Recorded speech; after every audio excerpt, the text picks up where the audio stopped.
The program hosts do not necessarily state or reflect the official views and position of Sunshine Radio DZR 1026 Manila, Suarosug Media Corporation, and Sunshine Media Network International.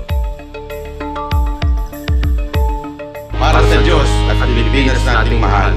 Kailangan yung tayuan yung prinsipyo. Kailangan nandudong ka lagi sa tama. Para ito sa mga tunay na lalaban para sa bayan. Pagkamali, banatan. Pero pag tama naman, palakpakan natin. Yan ang Banateros, walang inuurungan. Pag tama, palakpakan. Pag mali ay babanatan. Yan ang Banateros, boses ng ordinaryong Pilipino. Banateros ay walang makakaawan. Yan ang Banateros, walang inuurungan. Pag tama, palakpakan. Pag mali ay babanatan. Yan ang Banateros, boses ng ordinaryong Pilipino. Banateros ay walang makakaawan.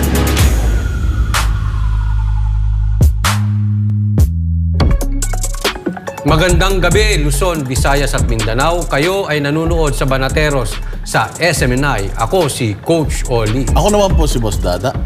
At ako naman po, si Jay Guevara. Magandang gabi mga bossing. Tayo po ay mapapanood sa YouTube channel ng kapartner mo sa Balita at Serbisyo. Siyempre, Facebook page ng Banateros. At sa SMNI News, Rumble and SMNI News YouTube channel. Ayan, syempre meron din pong website ang Banateros, ang banateros.com. Ayan, so sa Boss Dada TV Facebook page, Coach Oli Facebook page at Banat by Facebook page. Mapanood din po tayo. Sana soon, sa YouTube, channel. YouTube channel ng Banateros. Ng Banateros. Pwede rin. Pwede, di ba? Oo, maganda yan. So, ayun, kamusta mga kapartner? Kamusta ba ang inyong, may hangover pa ba kayo mula dun sa ating interview? Kay General Bato. By the way, napakaganda ng review noong interview natin kahapon dahil lahat daw ng mga issues, mga tanong na critical ay natanong natin kay Senator Bato. Parang sabi nga nila, hindi na kailangan ng pangalawang hearing dahil nasagot na daw ni Senator Bato lahat. Pero ayun, maraming salamat doon sa interview natin kahapon at syempre napakalupit talaga ng ating producer, no? Oh. Nahaginap si Senator Bato. Galing talaga. Galing. May tumatak sa akin doon. May dalawang pangako si Senator Bato. Aabangan ko yung dalawang pangako mo. Una, sinasabi mo na welcome ang Banateros umattend dyan sa Senate hearing. So, sana nga, makapasok tayo dyan at para bubulong-bulong tayo, parang, uy, kulang yung sinasabi mo. Tingnan mo, niloloko ka niya, sinungaling yan. Bubulong-bulungan natin. Para sul-sul tayo ron, di ba? Kasi medyo, may nagsasabi, medyo maganda yung ginawa nila Senator Bato, bagamat medyo may kulang. So, siguro kailangan ng sul-sul. Kaya andyan ang Banateros. Naipaliwanag naman yan, Coach Odi, ni Senator Bato, na kapag nandun ka na kasi, ang daming nagsasalita, ang daming syempre, mga staff niya, yung si Senator Bato, so may mga suggestion din. Minsan nagsasalita yung resource person, tapos hindi niya naririnig masyado. Although, kasama naman yan doon sa recording. Yun ang magiging papel ng Banateros doon, makulit. Lalo si Banat Bay, di ba? So, iimbitahin kung hindi man buong Banateros, kahit si Banat Bay, no? Kasi at least ngayon, guest si Banat Bay, kasi sa susunod, baka isa na siya yung iimbestigahan. At saka yung pangalawang pangako niya, kasi alam ko mangyayari to. Di ba? Tinanggal yung mga pulis sa harap ng KOJC. Ang sabi ko, opinion ko, pakitang tao lang yan. Pagtapos ng hearing, babalik na naman yung mga pulis dyan sa harap ng KOJC. Anong gagawin natin? Ang sagot ni Senator Bato, di mag-hearing tayo ulit. Hindi niya daw yung dalawang yun, tatandaan ko yun, Senator Bato, tumatak yan. Hindi niya daw tatantanan hanggat hindi siya sinusunod. Sabi ni Senator Bato. Pero may narinig din tayong balita na di umano ang RD-11 ay nag-request na naman yata ng mga snipers. Pero verbal pa lang naman daw ito. Yun ay intel pa lang. Hindi natin ma-confirm whether 100% yung intel na yan. Pero bakit? Ba't kailangan mo pa ng mga sniper Ano bang meron dyan? Bakit? Parang ano bang pinaghahandaan talaga nila? Kasi, di ba, katulad ng sinasabi natin, alam naman natin for a fact, lahat tayo, pati sila, alam nila yan. Yung sobrang ganda ng galing ng kanilang intel eh. Alam nila na wala dyan eh. Ano bang pinaghahandaan talaga nila? Di ba, Jay? Ewan ko pa dyan sa mga yun, sa dinamit. Nakakatawa lang eh, no? Ang daming mga sindikato na naglipa na dyan sa na hindi nila matugis-tugis. Pero etong yan yung pinag-aaksayan nila ng panahon na wala namang mga masasamang tao dyan. Napanood nyo ba yung kaninang hearing? Di ba? Na yung mga recruiter ng NPA. Yan. Nagsasabi na, nagsalita na sila na si Raul Manuel Di Umano, si TikTok Queen. Kasama daw nila. So, bakit hindi yan ang mga tugisin natin? Kasi yan ang talagang mga salot ng lipunan eh. Hindi naman itong KOJC. Tsaka talagang, ewan ko, mahirap yata talagang umintindi. At nakakasama pa nila. Ayun yung malupit doon, nakakasama nila, nakakasama ng mga matataas na opisyal sa ating gobyerno. Yung mga yan, isa sa nasa mga... gobyerno talaga sila. Nasa gobyerno talaga sila. Napakadali nilang mahuli or... kahit na, 'di ba yung yung naghahanap sila ng mga matutugis nila. Yan minsan nasa tabi Pero Jay Guevara, ikaw ba sa tingin mo dapat itong mga to ma-disqualify na as party list? Hindi ko nga halos mapagtanto sa isip ko na ba't nananalo nakakapasok yung mga ganyang mga klaseng mga tao diyan sa gobyerno. Dapat dapat tinatanggal na yan. Ano palang balita doon kay Castro? Ayun na nga. Yan ay guilty. Guilty yan sa kasong child abuse. Pero ano pa rin, nakakagalaga. Umatin pa nga ng SONA eh. Ay, grabe. Nagpakita pa nga ng OOTD niya yan doon sa SONA eh. Malapit dyan, no? Sabi nga, di ba, magbabawal daw yung ganun. Pero nakapasok naman sila ng may mga statement doon sa kanilang mga kasuotan. Hindi nila kaya yan kasi. Yung sinasabi nyo na bakit tinutugis nyo yung Davao, init na init sila sa KOJC, tapos tingnan natin kung kaya nila to si TikTok, sinasabi mong TikTok Queen. Hindi nila kaya yan. Tingnan mo, baka mamaya, nagtatanong lang ako kasi marami nagsasabi sa atin na hindi naman nila tutugisin yung mga yan kasi yung sinasabi nilang nag-uutos sa itaas ay iisa. Ay nagtatanong lang tayo. Yan ba ay may katotohanan? Tsaka Coach Oli, talagang mukhang siga talaga itong mga siga? Oo, kasi biruin mo convicted ka na pero tumatin ka pa ng SONA. Ang lupit nyo Tsaka humahawak ba yan ng budget? Ay oo, yun pa isa ng mga malupit ang ginagamit ng mga yan para sa alam mo na, yung sa kanilang mga proyekto na, pero ewan natin kung anong proyekto nila. Kasi hanap sila ng mga ginawa ni Inday Sara, pero sila naman, di natin alam kung ano yung mga proyekto nila dyan. Pero mabalikan ko lang yung kay Senator Bato, marami kasi tayo mga viewers na tila mo nalalambutan sa kanya doon sa Senate inquiry.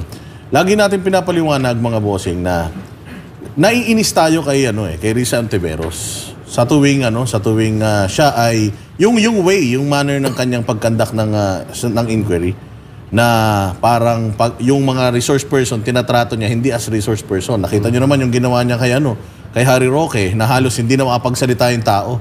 Pinatawag mo yung tao doon as a resource person. Si Senator Bato de la Rosa, resource person po yung trato niya sa lahat ng nandiyan. So kung ayaw po natin na maging katulad, kung ayaw natin sa manner ng pag-conduct ng hearing or inquiry ni Senator Risa Ontiveros, wag nating pilitin si Senator Bato na maging ganun.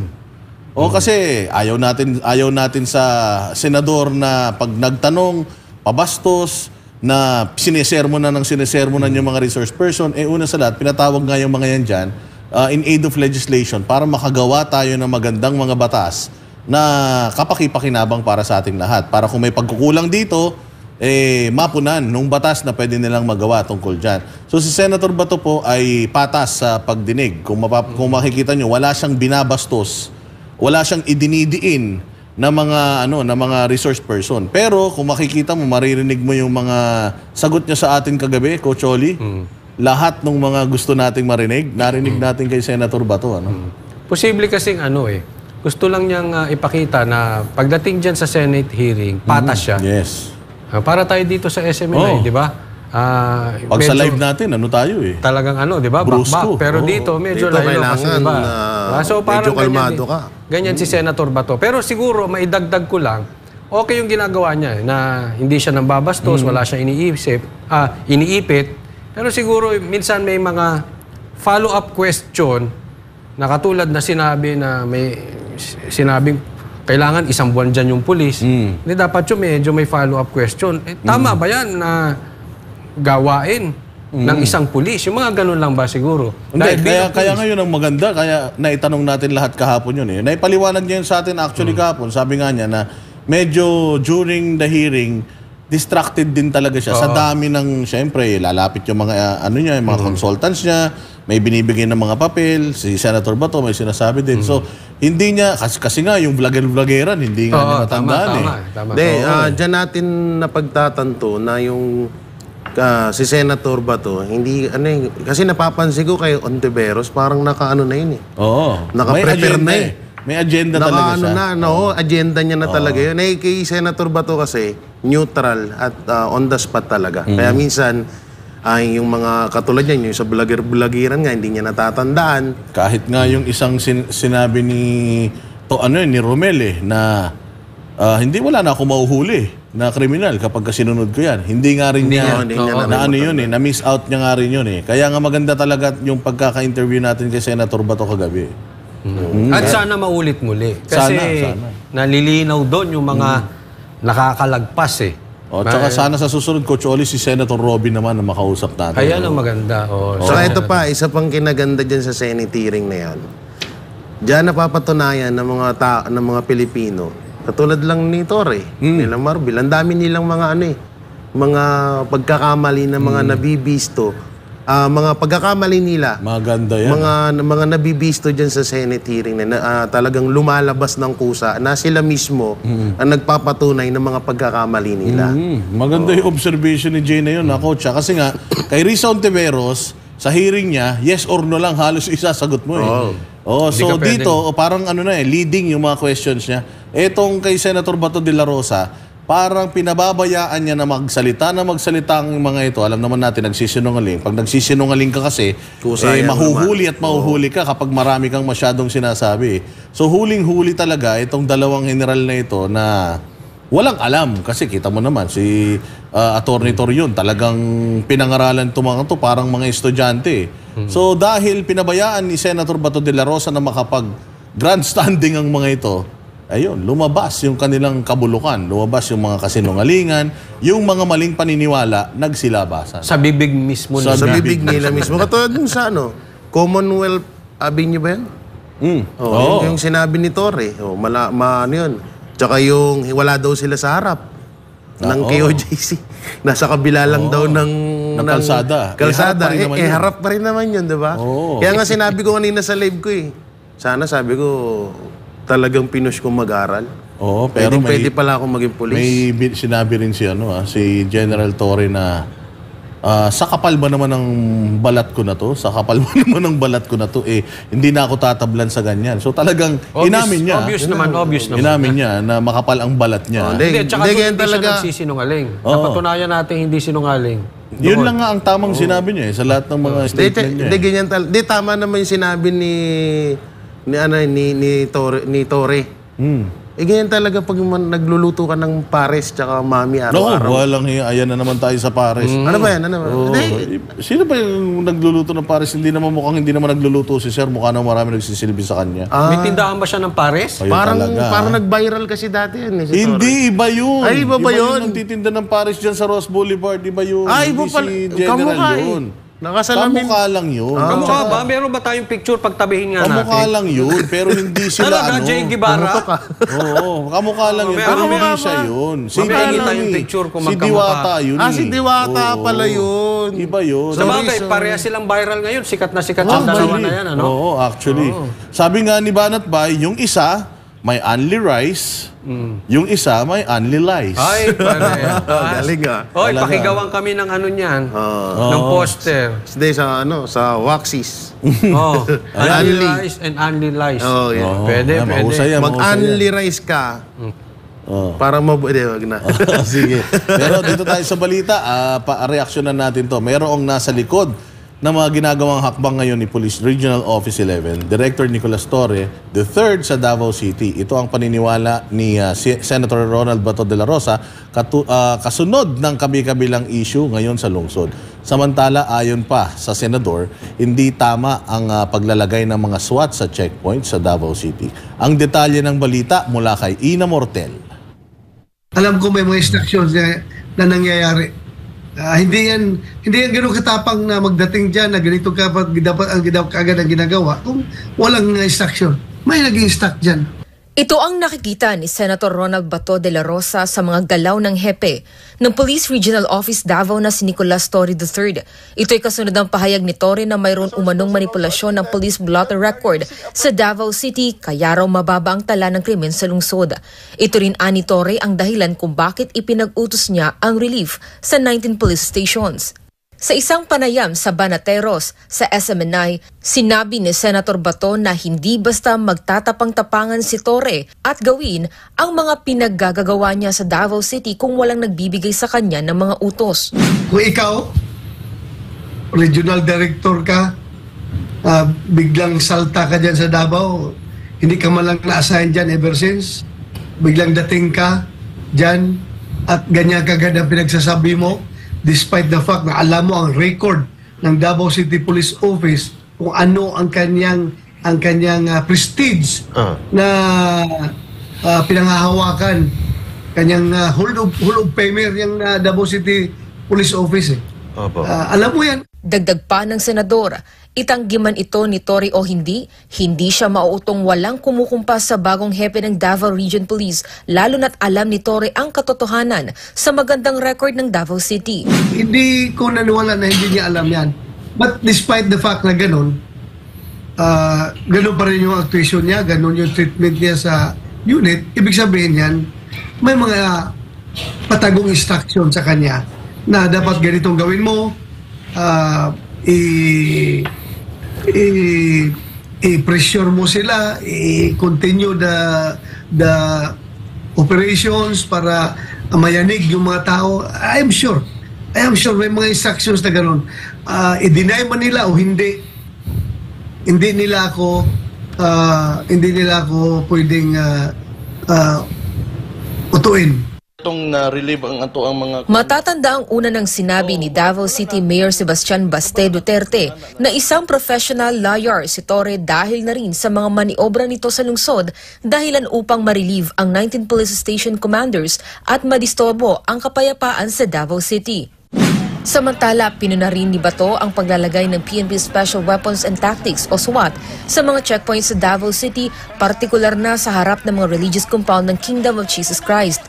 Anya, mali ito at mayroon itong administratibong pananagutan kung gugustuhin ng liderato sa PNP. Kung SWAT ganyan, dapat nandoon ka tactical operation, hindi yung ganyan na ginagawa mo na nagkakanda ka ng checkpoint na ganyan. Yung mga ganyan format panggira na yan, tactical uniform yan . Hindi dapat ganyan ang forma pang magkanda ka ng checkpoint. You wear your proper uniform. Hindi dapat ganun. So, dapat may administratibong pananagutan sila kung gugustuhin ng kanilang mga higher-ups, no? Matatandaang matapos ang sabay-sabay na paglusob ng PNP SAF at CIDG sa mga religious compound ng KOJC upang magsibilang ng arrest warrant laban kay Pastor Apollo C. Kibuloy at 5 pang individual ay hindi na tumigil ang mga misyonaryo ng simbahan na manawagan sa gobyerno dahil sa hindi ring tumitigil sa panggigipit ang kapulisan sa kanila. In response to what the Honorable General sa pagdinig na ginawa nitong Lunes sa Senado, muling isinalaysay ng KOJC ang mga karumal-dumal na ginawa ng PNP SAF sa kanilang religious compound at nanawagan din na tigilan na nila ang pagsisinungaling ng PNP. Batay sa mga pahayag ng KOJC, araw at gabi na silang nagbabantay at nananalangin sa kanilang mga compound dahil hindi rin tumitigil ang mga polis na nakapaligid sa kanilang mga compound. Ang mga nasabing polis ay nagsusuot ng naka-full battle gear, walang nameplate at nakatakip pa ang mukha. Pinuna naman ito ni Bato at sinabing delikado ang ganitong pamamalakad dahil maaari itong pamarisan ng mga kriminal. Mayroon na akong naimbestigahan na yung Vice Mayor ng dito sa Apari, Cagayan na bumiyahe minonitor yung kanyang movement. Tapos pagdating sa dito banda sa Nueva Vizcaya, chinikpoint sila ng naka-uniforme ha, na mga pulis. Pagkatapos nirat-rat, pinatay yung mayor at saka yung vice mayor at saka yung mga kasamahan nila. 6 sila sa loob ng isang van, ubos, patay. Naka-uniforme yun. Pero hindi yun mga pulis, mga kriminal yun. Kung hayaan natin na ganun palagi gagawin natin mga pulis, kayang-kayang kukopyahin yan ng mga kriminal. Samantala, dagdag ni Bato, mali rin ang mga hakbang ng PNP sa sinasabi nitong pagpapatupad ng batas. 5 tao lang naman yung hinahanap nila na may warrant of arrest. Bakit kailangan pa nilang kalabanin yung buong community ng Davao dahil sa hinahanap nila na 5 tao na may warrant of arrest? I think that's a very wrong approach. Kaya naman ikinalulungkot ng senador na ang matagal na tiwala ng taong bayan sa mga pulis sa Davao ay tila nawawala na dahil lang sa palpak na liderato ngayon ng PNP. I am broken-hearted pagdating sa relasyon ng pulis at ng komunidad ng Davao City. Sayang yung pinaghirapan natin noon na i-establish yung trust, yung love ng tao sa kanilang pulis at ng pulis sa kanilang community. Ako'y nasasayangan. Para sa Diyos at sa Pilipinas kung mahal, ito si Ina Mortel, SM9 News. Sayang. Sinabi ni Senator Bato, nangihinayang siya doon sa ginawa nila sa Davao na inayos nila ngayon na bababoy. Actually, Senator Bato, hindi lang po sa Davao. Hindi lang sa Davao. Yung ginawa ni PRRD ay nabababoy na ngayon. Yes. Isipin mo, pumapasok na ang droga. Eto, nakakabalik na naman ata itong mga recruiter ngayon. Diba? Yung nga sinasabi, yung mga ni-recruit nila, namatay na. Sila nakaupo pa. Maganda yung sinabi Coach Oli ni Senator Bato, yung tanong mo, Jay Guevara, yung pwede bang maging baka mga NPA na mga to kasi walang mga nameplates and all. Nangyari kasi yan, sabi niya, nangyari daw yan doon sa isang inimbestigahan niya na mayor. Ito, nangyari rin to sa Davao Oriental, doon sa kanila Governor Digamo. Akala nila mga sundalo yung pumasok, mga pulis yung pumasok. Hindi pala. Pero hindi pala, kita mo. Nagbuwis ng buhay yung gobernador diyan sa Pamplona. Tsaka may mga nababalitaan tayo sa mga TV na mga nahuhuli, na mga nagpapanggap na pulis. Diba?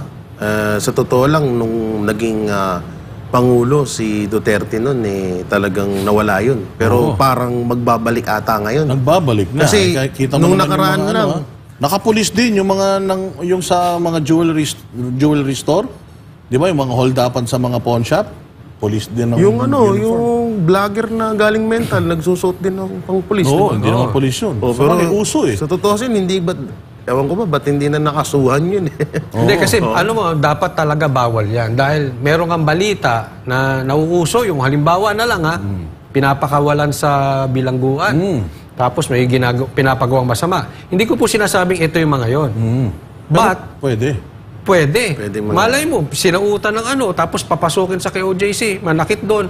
Hindi natin alam, sila na yung Uso yata yung magsuot ng uniform kahit hindi ka naman membro Yung ang nakitang foreigner na nakasuot ng NBI diyan sa Davao City, di ba? Nung kausap pa ni Hansel Marantan yun, dapat doon pa lang sinisita na nila. No, teka, bakit nakasuot ka ng NBI uniform kung hindi ka naman NBI? Kano hindi kano, pero stiso Stiso. Dayuhan. Dapat kasi talaga, medyo may problema tayo sa gobyerno ngayon. Medyo yung transparency. Ang laking problema natin dyan. Doon sa mga budget, etc. Hanggang sa pangalan ng pulis at mukha nila, hindi nakikilala. Tsaka ito pa, ang sarap tuloy. Sana mangyari to na kapag yung mga estudyante na kukuha ng exam sa anong tawag sa pulis? Yung nila, entrance exam nila. Yun. Sana may may pag-aaral dyan tungkol sa batas. Kasi si Torre... meron yan. Di kasi... Criminology, meron naman bakit si Torre mali-mali yung mga dinidiscuss niya na batas dun sa Senado? Palagay ko alam niya, kaya lang, katulad ng sinasabi ni Senator De La Rosa, hindi niyo ako matutotoy. Alam ko na may nag-uutos sa inyo dyan. Akala siguro nila nakakapagbigay sila ng statement doon, akala nila naloloko nila si Senator Bato. Pero ayon kay Senator Bato kagabi, alam niya, hindi naman na siya bata Alam niya na merong nag-uutos sa mga yan. So kahit ayaw nila, siguro, maaaring ito si Torre, may pangarap din talaga siya, kaya kailangan niya sundin ito, hindi natin alam. Ang exact words niya dyan, may patagong instruction, may pressure galing sa, eto na naman po, sino ba yung nasa taas na yan?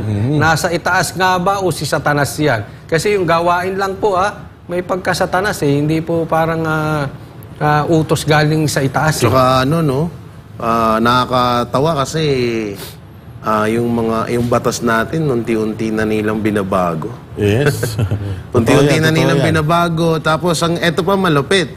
Kung papakinggan mo yung mga sinabi ni Torre, una-una, English pa yun. Masarap pakinggan.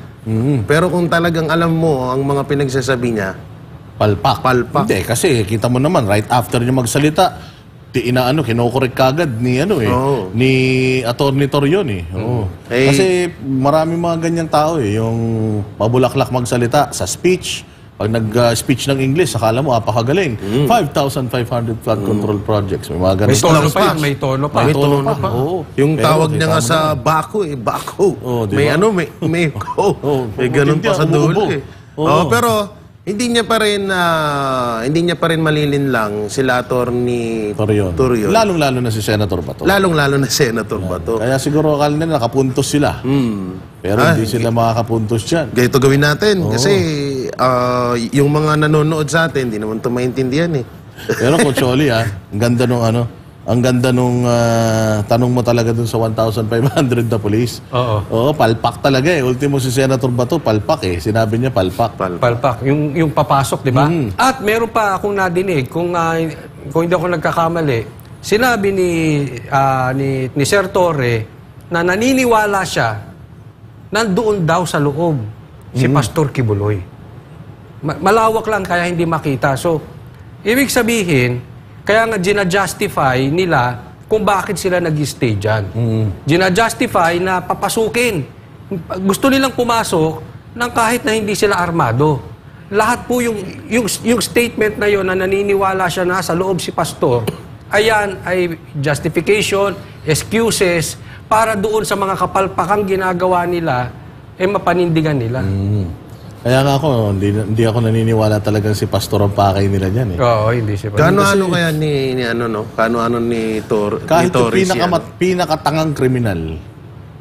pinakatangang kriminal, hindi yan magtatago doon sa sarili niyang bahay kung ayaw niya magpahuli Kung ayaw niya magpahuli. Ako din, hindi ako naniniwala doon si Pastor Kibuloy. Ikot ako ng ikot dyan. Wala nga tayo restrictions pag nagpupunta tayo dyan. Akala kasi neto nila, nila General Torre at saka neto nila Romel, na etong mga taga-KOJC, kayang-kaya nilang brasuhin Actually, yung daming mga nag-comment sa aking live stream every time na nagtatopic tayo tungkol sa KOJC. Bilib na bilib sila kay Banat na at kay Sister Nori. Kasi ang tatapang daw talaga at saka articulate. Ang gagaling daw talaga magsalita at saka pagka nagsalita ng Ingles, mahihiya ang Amerikano. Saka yung tapang nila proper. Kasi pag nakausap mo sila wala sa ganyang sitwasyon, napakabait ng mga yon. Kaya nung ako una ko narinig sila, ganito pala itong mga matatapang pala, ayoko nang tumabi sa pagkain. May nagsabi pa nga, Coach Oli, na parang na-miss daw nila sa Senado si Senator Miriam Defensor Santiago. Dahil daw nung si Banat Nay ay nagsalita, pag pumikit ka, kala mo daw si Miriam kaya sabi nila, nabuhay yata si Miriam Talagang may puso yung ni Banat. Galing sa puso. Hindi lang basta, lahat sila. Andun naman na tayo sa point na may galit talaga, pero dahil sa ginagawa sa kanila. Si Sir Carlo nga, medyo emotional siya dyan, parang hindi nga siya masyadong, hindi siya masyadong nakabitaw. Ganyan pa si Banat na di ba yan si Carlo Catil, hindi siya masyadong nakabira diyan, pero alam mo naman matapang 'to. Kumbaga yung top 3 sa pinakamatatapang diyan, yun yung kasama nila Pero ang husay talaga, ibang klase. Akala talaga nila, magagawa nila yung katulad nung ginawa nila doon sa kay Senyor Aguila. Matatandaan mo yun, nabuwag nila yun. Kasi mahina ang kapit ng mga miyembro doon sa paniniwala Ito, yun ang ano nila, yun ang trademark talaga ng Kingdom of Jesus Christ. Yung kapit sa paniniwala, alam nila nasa tama sila Kaya kahit bali-baliktarin mo mundo, hindi mo sila mabibreak. Kasi akala talaga nitong mga to na kapag wala na si Pastor Apollo Kibuloy, itong Kingdom of Jesus Christ will come crumbling down. Hindi nila alam na mas lalo silang tumibay noong ginawa nila ito kay Pastor Apollo Kibuloy. Kaya talagang taas ang kamay natin. Ako, hinala ako dyan, kaya gustong-gustong pumasok niyan ni Torre dyan sa compound ng Kingdom dahil may plano yan dyan na gagawin pag nakapasok na yan dyan. Kasi kahit naman din siya, naiisip niya na hindi gagawin ng isang ni pastor na mag-stay dito. Hindi niya din talaga alam yung protocol.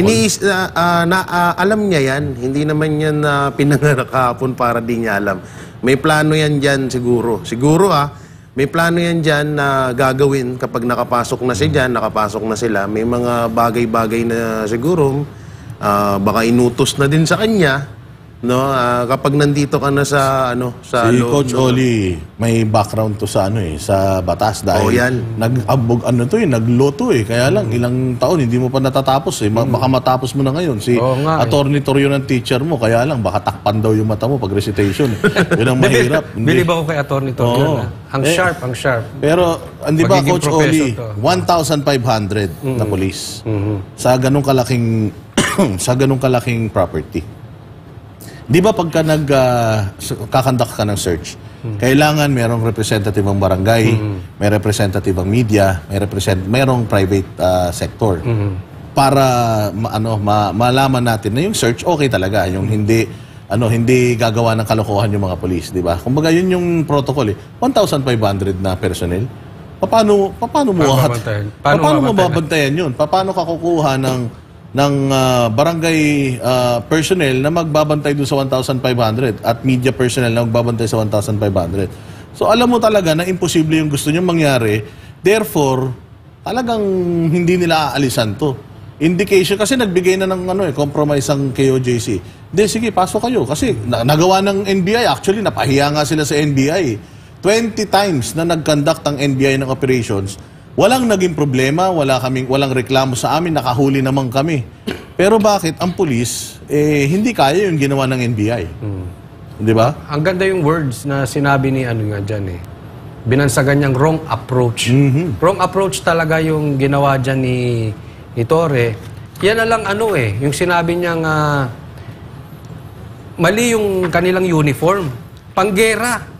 Isipin mo, magche-checkpoint ka, ang gamit mo SWAT, tapos panggera, tapos magsaserve kayo ng warrant of arrest, panggera, full battle gear, ang mga kapulisan. Ngayon, sasabihin nyo, papasok kayo dyan, ang suot nyo, walang armas, blue lang. Kaya nyo naman palang gawing ganyan. Nagpaka-OA pa kayo dati. Nag-full battle gear pa. Anong ginawa nyo dyan sa checkpoint na yan? Bakit ganyan ang suot nyo? Kaya nga, Coach, kaya nga siguro, hindi rin natin tumano tong mga SWAT na to, ba't minsan mainit yung ulo nila. Kasi biruin mo Init-init, nakaganyan ka. May bukod pa doon. Bukod pa doon. Ang tagal nilang pinaghirapan na makuha nila yan. Yes, nag-aral sila, nag-training sila. Tapos ilalagay ka sa isang checkpoint. Traffic, sa pagka-traffic. Diba? Nakakahiya. Hindi nakakahiya talaga. Tapos ganyan suot mo. Tapos nag-checkpoint ka, pinapalagpas mo din yung motor. Di ba? Sabi nga ni Senator Bato, hindi nga sila dapat lantad. Dapat nga ang SWAT nakatago. Yan pa isa pa pala. Pero ang pinaka bago natin puntahan tong isang mainit din natin na issue, yung tingnan natin kung may may pakiramdam ba ito si Marbil, si Romel. Sabi ni Senator Bato, kung ako hepe, pinalitan ko na yan si Torre. Oo. Tingnan natin kung anong gagawin ni General Marbil. Ako, tanungin mo, Dada, kung ako presidente, pinalitan ko yung dalawa. Talaga? Kung presidente, kaya lang malabo, hindi ako tatakbo Hindi, anyways. Alam nyo, hindi yan papalitan. Alam nyo bakit? Bakit? Magkakaisang bituka sila Oy, 1,000 ng bituka. Ano yan? Anyways, mapunta tayo dun sa isang magandang mainit-init na issue. Ito, malupit. Coach Oli, meron tayong bagong oposisyon. Aba? Confirmed. Wow. Confirmed to. Yung oposisyon na to, bago. Si Vice President Inday Sara. Meron siyang statement na inilabas na talagang dito sa statement na to, sinasabi niya, kinukumpirma niya na. So nalalaman ng statement na yon na talagang oposisyon na siya. Hindi siya masaya sa mga nangyayari ngayon sa bayan. At dahil dyan, pinamumunuan ngayon ang Pilipinas ng mga taong walang katapatan sa kanilang sinumpaang tungkulin. Ayon kay Vice President Sara Duterte, iniisa-isa ng pangalawang Pangulo ang mga problemang kinakaharap ng bansa na napapabayaan ng gobyerno ngayon. Para sa dating Presidential Legal Counsel, nagsimula ng mag-alsa ang taong bayan. Si Jason Rubrico, magbabalita. Pinasalamatan ni Vice President Sara Duterte ang 6 na Muslim tribe ng Davao City na kamakailan ay nagpahayag ng suporta sa kanya. Kabilang dito ang mga tribo ng Iranon, Kagan, Maguindanao, Maranao, Sama at Tausug. Ngunit ani Vice President Sara, sa ngayon ay hindi mahalaga ang kanyang seguridad, kundi ang kaligtasan ng Pilipinas. Sa kanyang written message, pinuna ng pangalawang Pangulo ang administrasyon at iginiit na dapat malasakit ang ipairal sa mga Pilipino. Kinwestiyon naman ni VP Sara ang katapatan ng mga nakaupo sa administrasyon na nagdulot ng takot sa mga Pilipino para sa kinabukasan ng kabataan. Pinuna rin ng Vice Presidente ang paghahanda ng Marcos Jr. government sa panahon ng kalamidad, lalo pat sablay ito sa pagtugon sa problema sa baha nang ulanin ang Metro Manila at karatig lugar dahil sa hanging habagat na pinalakas ng bagyong Karina. Binanatan rin ng pangalawang Pangulo ang pag-amin ng Department of Public Works and Highways na walang flood control master plan ang Marcos Jr. government. Samantala, hindi rin pinalusot ng Vice Presidente ang fund transfer ng PhilHealth papunta sa National Treasury na nagkakahalaga ng 89.9 billion pesos. Nakikita ng pangalawang Pangulo ang paghihirap ng taong bayan na maka-access sa healthcare programs ng pamahalaan matapos bawasan ang pondo ng PhilHealth. Ang mga representante sa Kamara naman aniya ay dapat nakakaintindi sa totoong sanhi ng kakulangan sa police-to-population ratio. Aniya, dapat naiintindihan ng mga mambabatas na para tugunan ang kakulangan ng mga pulis ay kinakailangan ng makabagong teknolohiya.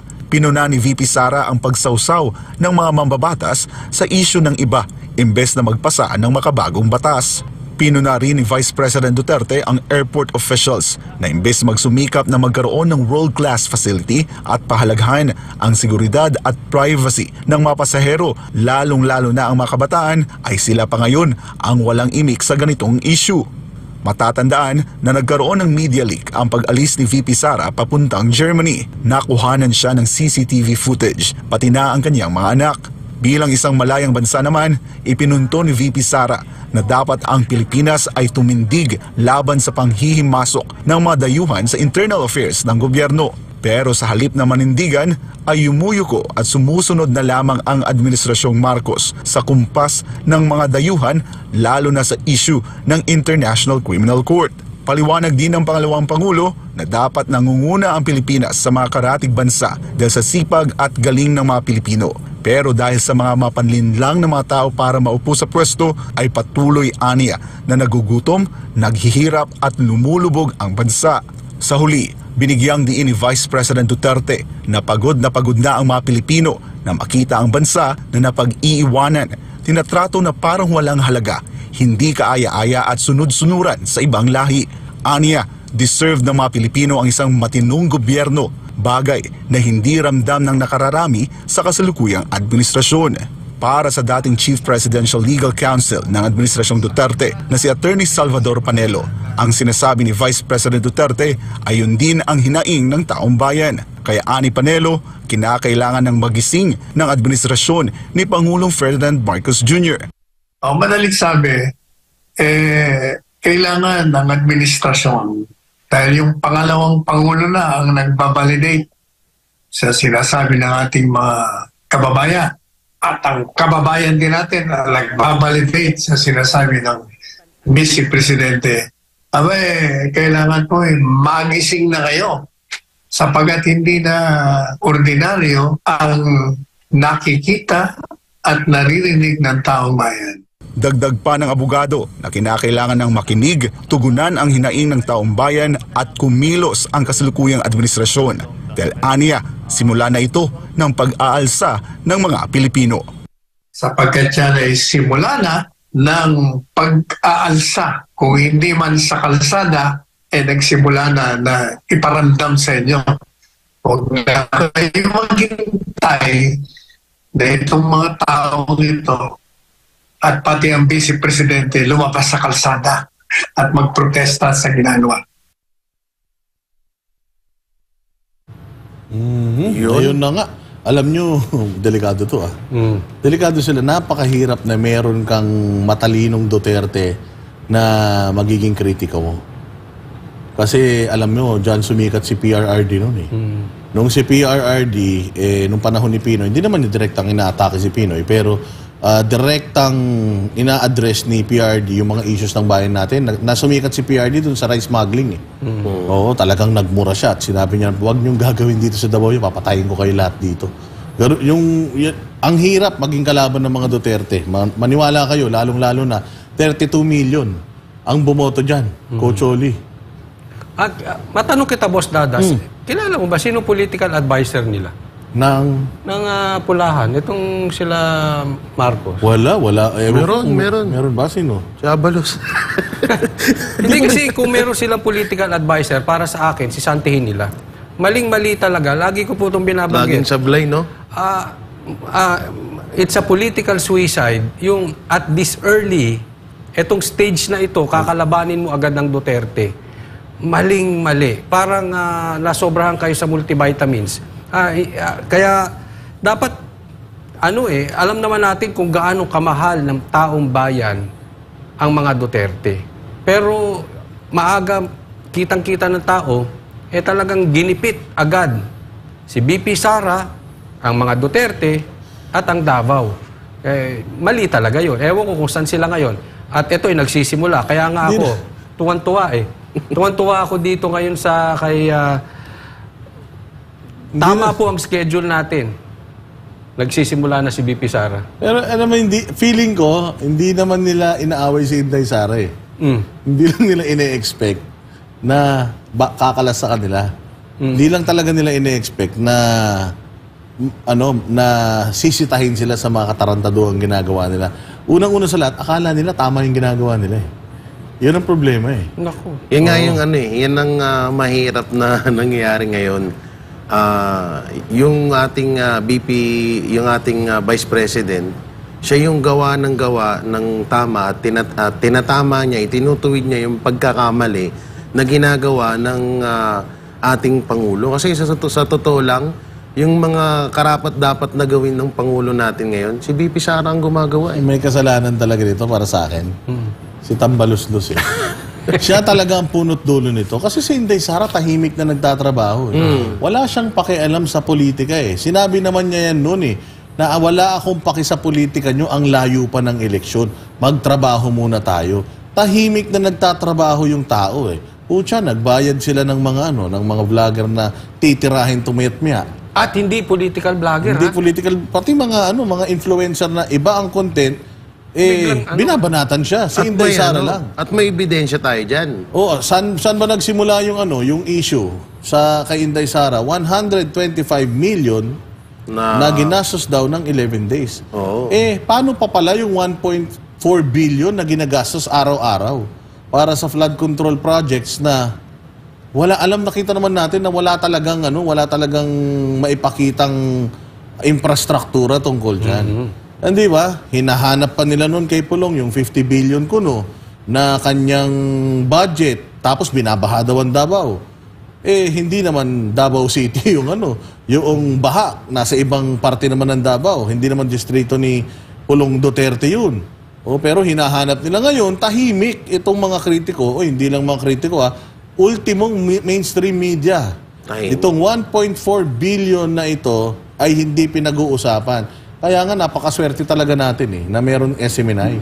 Kasi kung walang SMNI, ubos ang pera ninyo nang hindi nyo nalalaman. At hindi lang mainstream media ang tahimik. Pati mga aktivista, reliyon, nako, yung mga dating silip ng silip sa gobyerno mali. Ngayon, tiko mabibig. Wala, yan sila Kiko Pangilinan. Yan sila Tanyada.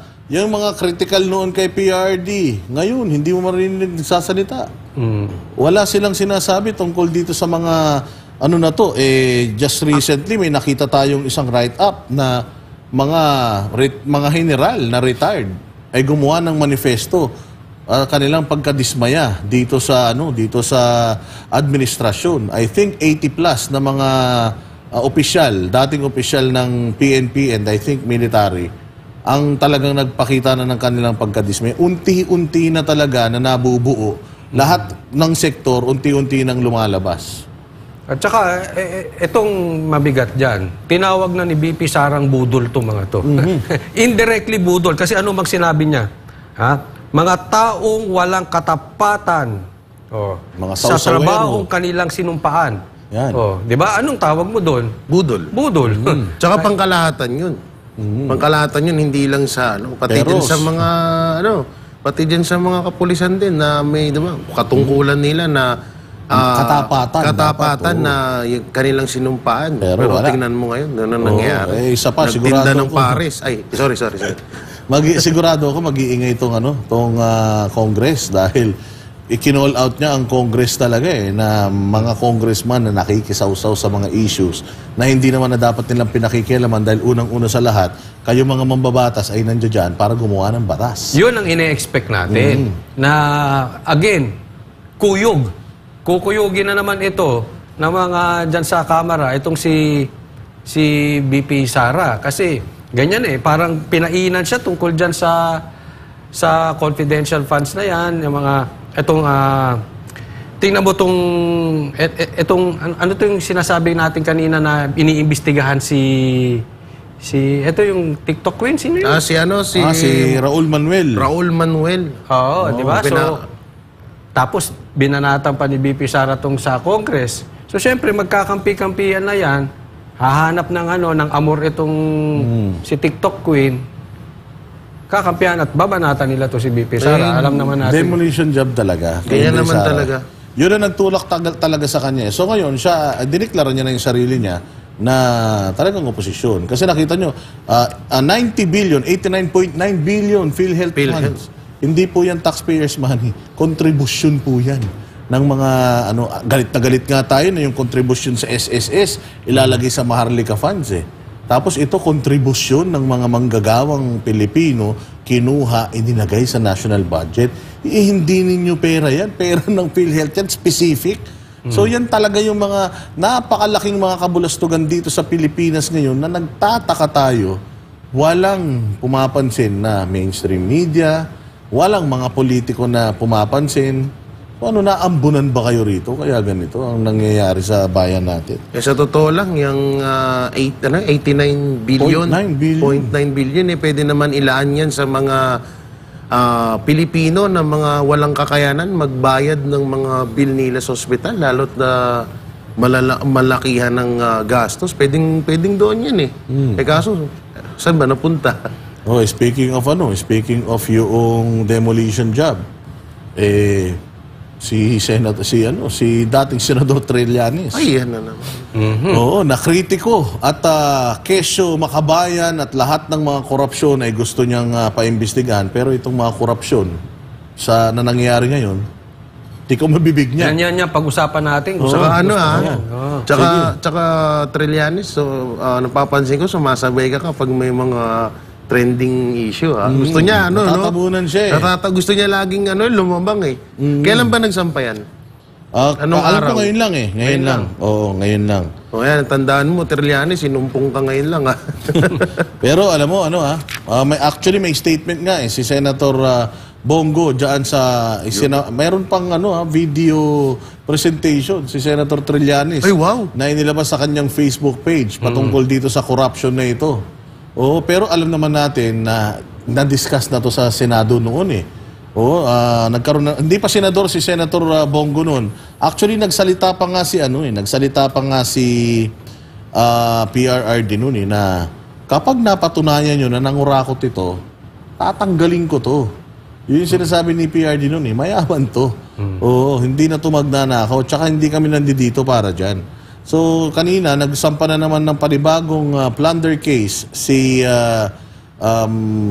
dating senador, future Caloocan losing mayor. Losing mayor. Future Caloocan losing mayor, Trillanes, ng plunder kay PRD, kay Bongo, at iba pang mga inaakusahan niya.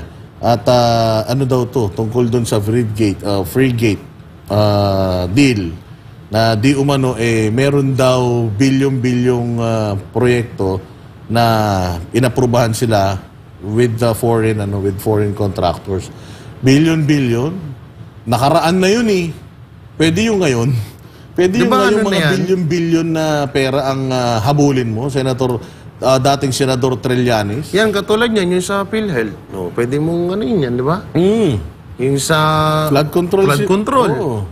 Habuli mo yan. O, kaya lang, ewan ko nga, sabi nga ni Senator Bato de la Rosa, wala nang bago. Another rehashed accusation na paulit-ulit na lang ibinabato. Halatang nais lang kaming pinturahan ng itim para siya ay pumuti. The traditional Trillanes, another black propaganda. Palibhasa, panahon na naman kasi ng eleksyon, kaya kailangan na naman niyang magpasikat at kumita. Sabi pa ni Senator Bongo, alam mo Trillanes, sa totoo lang, hindi ka na dapat patulan pa. Aksaya ka lang sa panahon. Mas nanaisin ko natutukan ng trabaho ko at magserbisyo sa Pilipino. Pero mabuti na rin ito nang malaman ng lahat ang katotohanan. Wala ka naman talagang ibang ginagawa kundi mag-recycle ng issue na ikaw rin ang nag-imbento upang linlangin ng taong bayan. Noong nakaraang buwan, nag-file ka ng kaso na mula 2018 ay wala namang napatunayang irregularidad. Ngayon, nag-file ka muli ng kaso ukol sa issue na naklaro naman na sa harap ng kapwa mong mga mambabatas nung nasa Senado ka pa. Di ba nga, kaya ako napatakbo sa Senado noon at naihalal na senador noong 2019 ay dahil rin dinamay mo ang mga inosenteng tulad ko sa isyong ito na napatunayang wala naman akong maling ginawa. Taong bayan na ang humusga noon. Ngayon, binuhay mo na naman ang patay na Philippine Navy frigate issue. Mismong ang Senado sa pamamagitan ng Senate Committee on National Defense na pinamumunuan ni dating Senador Gregorio Nasa na ang nag-imbestiga sa nasabing issue at wala namang napatunayang anomalya. Ang nooy Defense Secretary Delfin Lorenzana na rin nagsabi sa Senate hearing na wala akong kinalaman at kailanman hindi ako nakialam o nang himasok sa frigate acquisition projects ng Philippine Navy. Ito rin ang sinabi ng dating Navy Flag Officer in Command na si Vice Admiral Ronald Joseph Mercado sa kaparehong Senate hearing na ni minsan ay hindi ko siya nilapitan ukol sa FAP o kinausap para maimpluwensya ng kanyang desisyon. At panghuli ang nooy Rear Admiral Robert M. Pedrad, ang chairperson ng Frigate Project Management Team, na mismo ang nagsabing walang anomalya at walang problema. Alam naman ng taong bayan kung sino ang tunay nagtatrabaho at kung sino ang attack dog lamang. Natamad. Kung may dapat imbestigahan, hindi ba ang magulang mo na ang may negosyo sa gobyerno at nagsusupply sa military? Tao na ang humusga. Nako po. Totoo yan. Totoo yan kasi nanalo si Senator Bongo sa kaliwat ka ng paninira ni Senator Trillanes. Nanalo si Bongo Pero si Trillanes hindi nanalo. So ibig sabihin, wa-epic yung mga pinaggagawa noon pa ni Trillanes. Sabi nga lang ng Congress Hindi lang wa-epic. Ibig sabihin, mas may tiwala yung taong bayan kay Senator Bongo at kay Trillanes wala silang tiwala. Pero gusto ko lang diinan ito, Boss Dada. Yes, sir. Let me. Alam naman ng taong bayan, sabi ni Senator Bongo, kung sino ang tunay na nagtatrabaho at kung sino ang attack dog. Lamang natamad. Kung may dapat imbestigahan, kung may dapat imbestigahan, hindi ba ang magulang mo ay may negosyo sa gobyerno at nagsusupply sa military? Yun. Nako, kayo pala, tao na ang humusga. Gusto mo palang pumuti di magluta ka. Oo nga. Bakit ko tapon ng alam mo, ang hilig kasi nito magmalinis to si Trillanes Demanda ng demanda, kala mo napakalinis. Alam mo, Trillanes, bukod sa hindi ka na nga, hindi na, yung opinion mo, na wala naman may gusto, wala naman humihingi, bigay ka kasi ng bigay ng opinion nang wala naman humihingi sa'yo wala kang sinabing tama. Ang sinabi mo, pag-isahin ang mga dilawan at saka ang mga apulahan.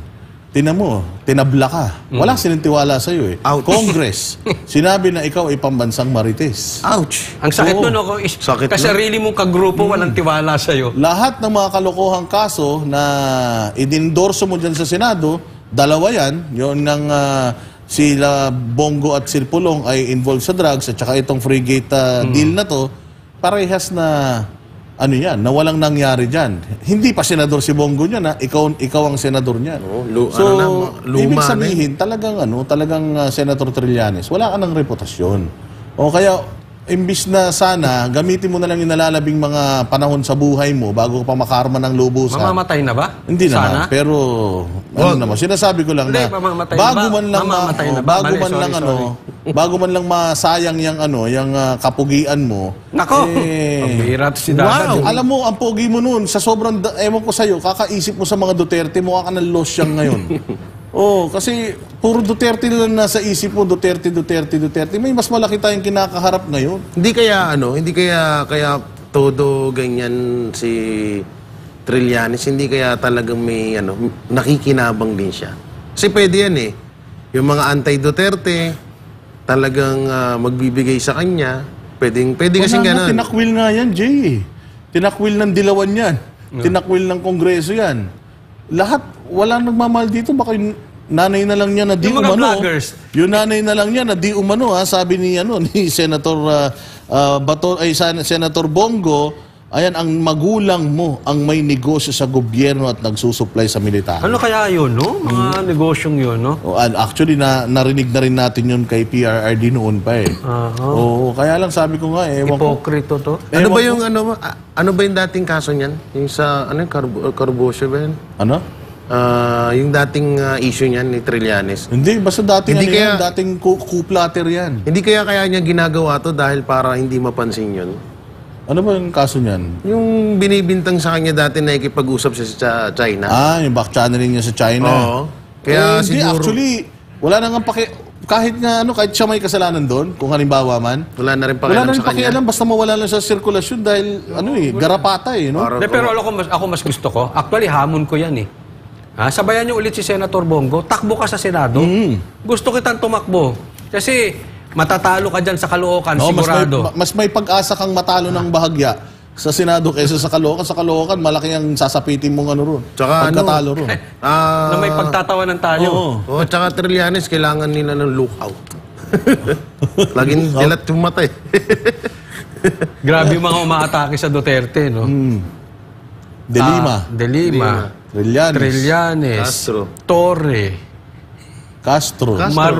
Marbil. Castro. Grabe. Tapos itong mga vloggers nila tumantuwag, hero itong mga Hero sa kanila. Naniniwala pa ba dito kay Trillanes? Pambira naman kayo. Real talk po. Real talk. Naniniwala pa ba kayo dyan? Pambira kayo. Para naman kayo. Saka Trillanes. Ito nakakatawa. Yung dating reporter na galing dito. Ay, kilala. Galit na galit dyan nun. Dito na. Pero ngayon. Naalala ko na naman. Ay, sorry. Pero ngayon, umaayon siya dyan. Naalala ko na naman. Hindi alam mo ba tumayon siya dyan? Yung reporter na galing dito na nagdabog. May pare sila ng utak Tsaka ba't ganun? Ang dinidemanda nila, yung mga nagtatrabaho. Yung Senator Bongo, ang bisyo magservisyo. Nakita nga namin nila Sir MJ Mondiar, yung Mega Mall. Hindi, yung dyan sa may Tamayong. Yung parang mega clinic yata yan na pinapagawa ni Senator Bongo. Ang laki nun. Pag natapos yun, napakaswerte ng mga taga-Tamayong. Nadaanan natin yun. Yung mega center. Basta dyan, mag-check up yung mga taga dyan sa Tamayong. Senator Bongo, pagka opening nun, imbitahan nyo kami. Pero bago yung mega check-up, mega clinic na yan, ang talagang nagpaganda ng Tamayong na yan, si Pastor Apollo Kibuloy. Pinasimento niya yan, ilang kilometro yung kalsada na yan, dating putikan. Tapos, ang eskwelahan dyan, elementarya lang ang inaabot ng edukasyon ng mga tao dyan. Kasi syempre, yung mga katutubo natin dyan, di naman makababa. Ang layo. Sobrang layo nun. Mag-aral ka pa, doon pa sa may kapatagan. So, ang ginawa ni Pastor Apollo Kibilan, tayo siya ng eskwelahan dyan. Para yung community dyan, tumaas-taas naman yung antas ng pamumuhay. At yung pataas doon, sinimento niya. Sinimento niya yung kalsada mula doon sa highway hanggang doon sa bundok, sinimento niya. So ngayon, yung mga farmers natin dyan, mas madali nang nakakapagbaba ng kanilang mga ng kanilang mga pananim. Yan ang may silbi. Tingnan mo kayo. Hindi pa politiko yan. Hindi pa siya walang kapalit siya na. May silbi na. Kayo anong ginagawa nyo?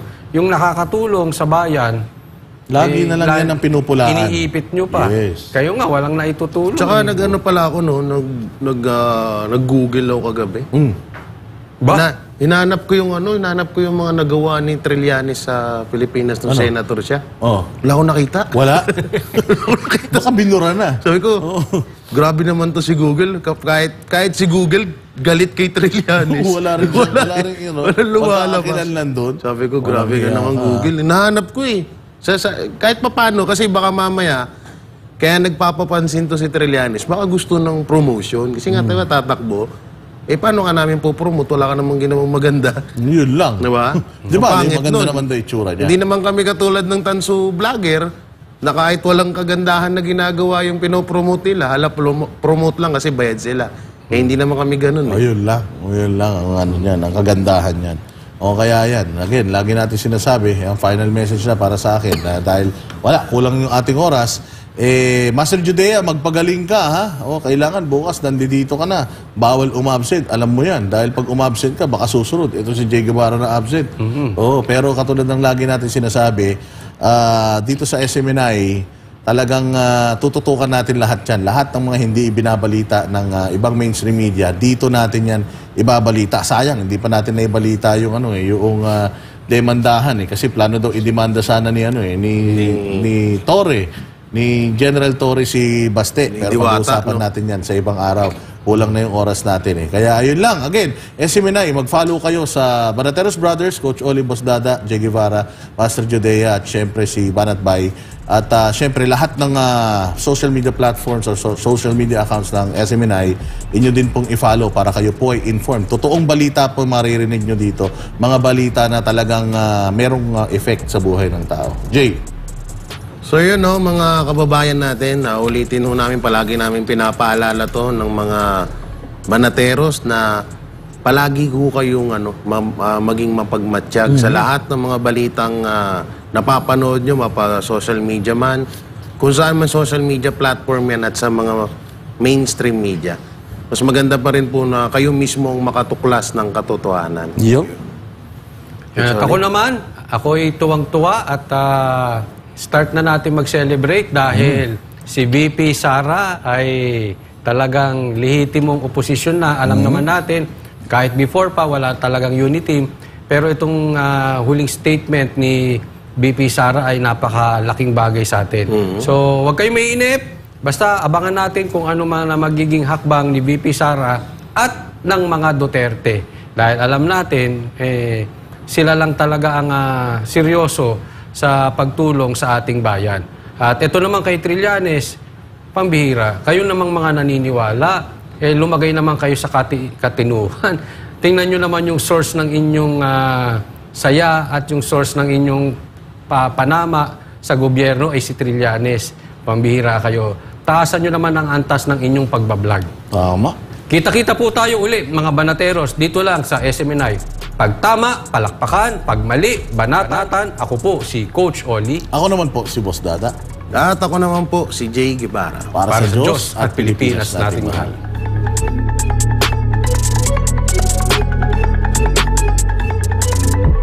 Para sa Diyos at Pilipinas nating mahal. Kailangan yung tayuan yung prinsipyo. Kailangan nandudong ka lagi sa tama. Para ito sa mga tunay na lalaban para sa bayan. Pagkamali, banatan. Pero pag tama naman, palakpakan natin. Yan ang Banateros, walang inuurungan. Pag tama, palakpakan. Pag mali, ay babanatan. Yan ang Banateros, boses ng ordinaryong Pilipino. Banateros ay walang makakaawan. Yan ang Banateros, walang inuurungan. Pag tama, palakpakan.